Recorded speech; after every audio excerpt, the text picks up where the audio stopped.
بسم اللہ الرحمن الرحیم۔ السلام علیکم ناظرین، آج میں آپ کی خدمت میں امام پاک کے ساتھیوں کا خطاب کا واقعہ لے کر آیا ہوں۔ مہربانی کر کے ایک بار پورا ضرور دیکھ لیجئے اور ہاں کامنٹ میں ضرور بتائیے گا کہ آپ کو ویڈیو کیسا لگا۔ اپنی رائے کا کھل کر اظہار کیجئے۔ یاد رکھیے، الفاظ آپ کی شخصیت کی پہچان ہوتے ہیں، لہٰذا مہذب اور خوبصورت الفاظ کا استعمال کیجئے۔ ویڈیو پسند آئے تو لائک کیجئے اور ہمارے چینل کو سبسکرائب کیجئے اور زیادہ سے زیادہ شیئر کیجئے۔ چلیے تو آج کا ویڈیو اسٹارٹ کرتے ہیں۔ حضرت امام پاک کے ساتھیوں کا خطاب۔ 9 محرم شریف کا دن گزر کر 10 محرم الحرام کی رات آ گئی۔ حضرت امام حسین رضی اللہ تعالی عنہ نے تمام ساتھیوں کو جمع کیا اور فرمایا کہ آپ لوگوں نے ہر مقام پر میرا ساتھ دیا ہے۔ آپ حضرات کی جانثاری اور وفاداری رہتی دنیا تک زندہ اور باقی رہے گی۔ آپ لوگ اس پر فخر ناز کرتے رہو گے۔ آج یزیدی لشکر میرے خون کا پیاسا ہے۔ ان ظالموں کو آپ لوگوں سے کوئی غرض نہیں ہے۔ اگر وہ بیعت مانگتے ہیں تو میرا، اس لیے بخوشی میں تم لوگوں کو اجازت دیتا ہوں کہ تم جہاں چاہو رات کی تاریکی میں چلے جاؤ۔ تمام رفقاء نے عرض کیا، یا امام، ہم سب آپ کے ساتھ چھوڑنے کے لیے تیار نہیں ہیں۔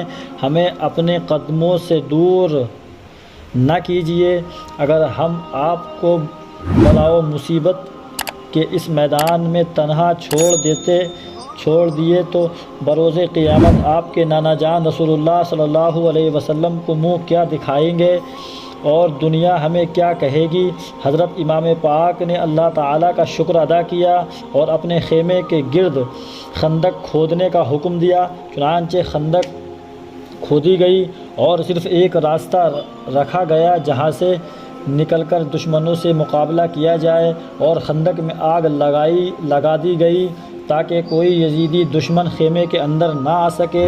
رات دھیرے دھیرے گزر رہی تھی۔ حضرت امام پاک نے اپنے پیارے بیٹے حضرت علی اکبر رضی اللہ تعالی عنہ سے فرمایا، بیٹا جاؤ میدان جنگ کا نقشہ دیکھ کر آؤ۔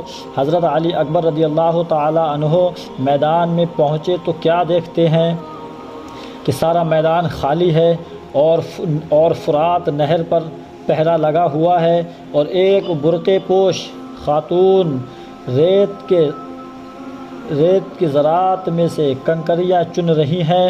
حضرت علی اکبر یہ منظر دیکھ کر میدان سے واپس ہوئے اور میدان جنگ کا سارا نقشہ بیان کر دیا۔ حضرت امام پاک نے آنکھوں میں آنسو آ گئے۔ حضرت امام پاک کے آنکھوں میں آنسو آ گئے۔ بیٹے علی اکبر نے رونے کا سبب دریافت کیا۔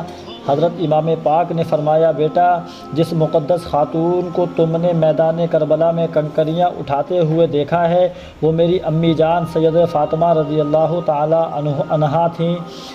10 محرم شریف کی رات حضرت امام پاک اور تمام ساتھیوں نے عبادت و زیارت، تسبیح و تحلیل، ذکر و فکر اور تلاوت و قرآن کریم میں گزاری۔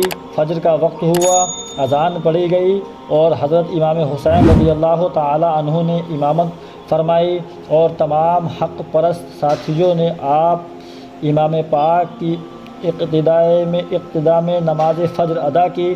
سامنے یزیدی فوج کی تلواریں چمک رہی ہیں اور ادھر نماز عشق ادا ہو رہی ہے۔ سبحان اللہ۔ اگر ویڈیو پسند آیا ہو تو چینل کو سبسکرائب ضرور کریں اور گھنٹی کا بٹن ضرور دبائیں تاکہ جب بھی کوئی ویڈیو اپلوڈ کیا جائے تو اس کا نوٹیفیکیشن وقت پر آپ تک پہنچ سکے۔ شکریہ۔ میرے بولنے میں کسی بھی طرح کی کوئی بھی غلطی ہوئی ہو، آپ گواہ ہو۔ میں اللہ تعالیٰ کی بارگاہ میں توبہ کرتا ہوں۔ استغفر اللہ ربی من کل ذنب و اتوب الیہ۔ السلام علیکم۔